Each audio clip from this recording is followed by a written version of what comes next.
이 사형 집행을 통해서 이제 일벌백계가 가능하다. 아주 극악무도한 범죄에 대해서는 사형을 선고하고 집행하는 게 이제 정의 실현이라고 보는 거죠. 사형자가 존치를 해서 생겼던 폐단들, 사법 살인이 정말 없었던 일이 아니거든요.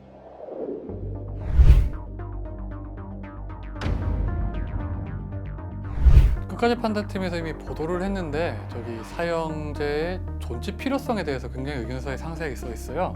사형제라는 게 가장 강력한 범죄 억지력을 가진 형벌이다. 기본권 침해 문제에 대해서는 정의 실현이기 때문에 기본권을 침해하는 거 아니다.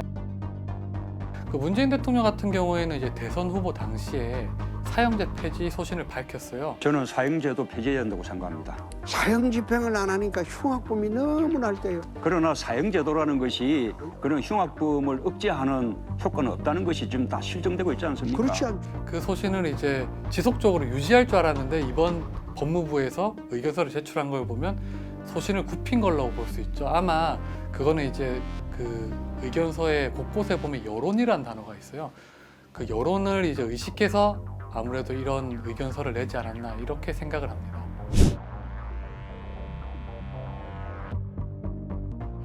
물론 이제 지금 우리나라 오랜 기간 동안 실질적으로 사형 폐지국으로 분류되어 있긴 한데 법이 존재하는 이상 언제라도 사형 집행은 가능하기 때문에 실제 이명박 정부 시절에는 실제 사형 집행을 검토했던 걸로 알고 있어요. 당시 법무부 장관이 이 청성교도소에도 사형 집행 시설을 설치하라 이런 얘기를 했었어요. 경북 제2교도소에서 이런 이 사형 집행 시설을 설치하라는 말은 실제 사형 집행을 하겠다는 뜻이거든요. 당시에 이제 제가 전해 듣기로는 EU와 FTA를 준비 중에 있었어요. 근데 EU 같은 경우에는 이제 사형 폐지 국가만, 법적으로 폐지 국가만 가입할 수 있거든요. 혹시나 그 FTA에 무슨 악영향을 줄까 이런 고민 때문에 이명박 정부 시절에도 사형 집행을 하려다가 멈춘 걸로 제가 알고 있어요.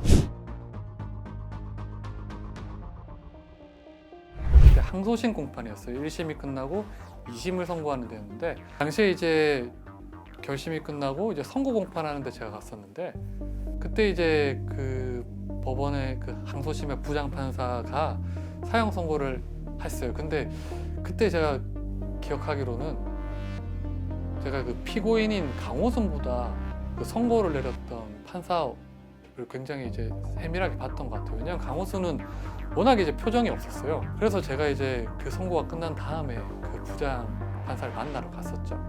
근데 이제 그 사형 선고를 내리기까지 법관이 굉장히 고민을 했다고 하더라고요. 잠도 못 자고. 제가 그래서 물어봤죠. 왜 그렇게 이제 그 고민을 했었냐는데 이 판결문에도 아마 써있던 내용이에요.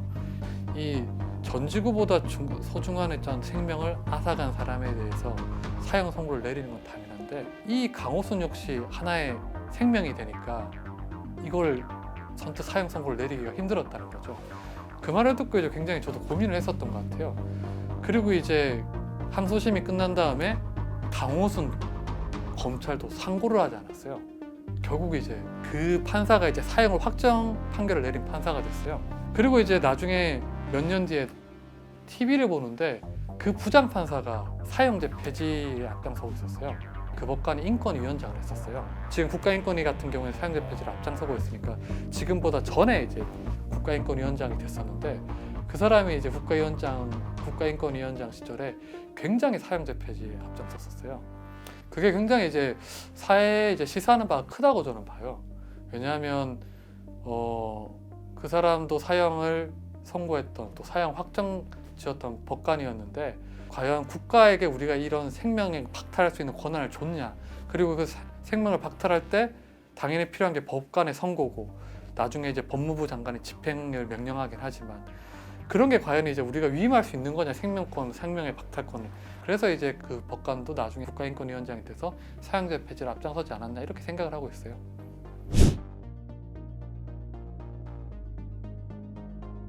헌법재판소에서 결정을 내리기까지는 빠르면 좋을 텐데 헌법에 대해서 판단하다 보니까 굉장한 시간이 걸리긴 해요.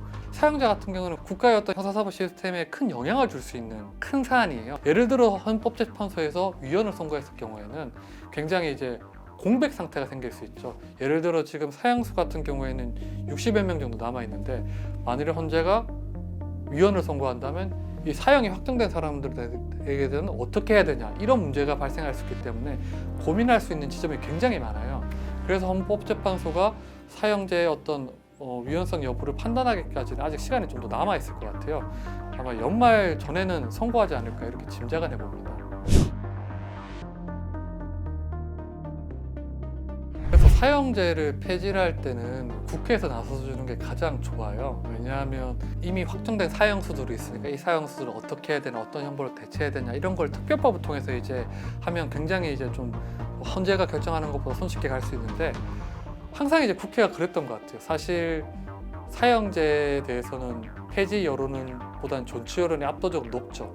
국회의원들 같은 경우에는 이제 그런 어떤 여론을 의식할 수밖에 없으니까 사실 이제 인권 문제를 여론으로 접근하기 시작하면 답이 없어요. 왜냐하면 이제 인권 문제가 항상 소수자의 문제이기도 하고 그래서 인권 문제를 항상 이제 정치적, 도덕적 결단의 문제라고 하는 게 그런 이유에서요. 법안을 발의해놓고 법안은 이제 정적소를 넣어서 발의해놓고 실제 나중에 논의하기 시작하면 아무도 논의를 안 하려고 하죠.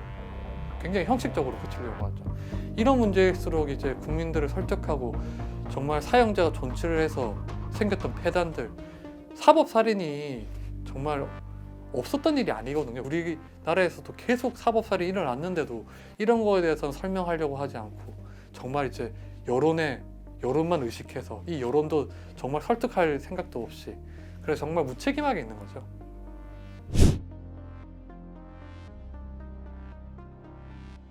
제가 예전에 이제 취재했던 사안 중에 우리나라 최초의 사법살인인 죽산 조봉암 선생 사건이 있어요. 우리나라 최초의 사법살인 사건인데 간첩 혐의를 뒤집어쓰고 사형을 당했어요. 그분이 이제 무죄를 받기까지 반세기가 넘게 걸렸어요. 50년 넘게. 대법원에서 이제 죽산 조봉암 선생의 재심 무죄를 선고하는 그날에 한번 갔는데 죽산 선생의 딸 입장에서는 사형 선고가 살인이 됐던 거잖아요. 그런데 이제 그분의 딸이 이제 어떻게 재심 반세기가 넘어서 붙인 죽산 선생에 대해서 무죄 선고가 나왔을 때 어떤 반응을 보일까 하면 그분이 만일에 그 당시에 사형 선고를 했던 대법관들한테 저 사람들이 살인자이니 저 사람들을 살인죄로 기소해야 된다 이렇게 말하면 어떻게 하나 이렇게 봤는데 굉장히 그분은 간단하게 말했던 걸로 기억나요.